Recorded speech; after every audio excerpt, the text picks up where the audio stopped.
সেই যুদ্ধ শেষে ৭১-এর ১৬ই ডিসেম্বর ঢাকার ঐতিহাসিক রেসকোর্স ময়দানে পাকিস্তানি হানাদার বাহিনীর ৯১,৬৩৪ জন সদস্যের আনুষ্ঠানিক আত্মসমর্পণ করার মধ্য দিয়ে স্বাধীন ও সার্বভৌম রাষ্ট্র হিসাবে বাংলাদেশের উদয় ঘটে।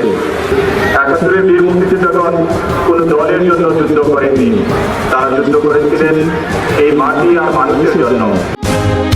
বাংলাদেশ আমার শেষ বাংলাদেশ, জীবন বাংলাদেশ আমার মরণ বাংলাদেশ।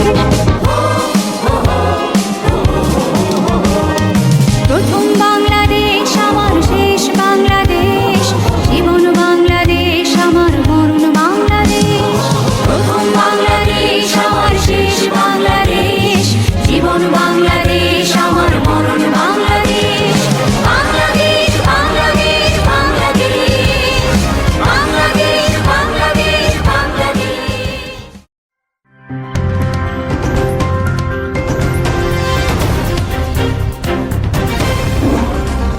Voice of Tiger.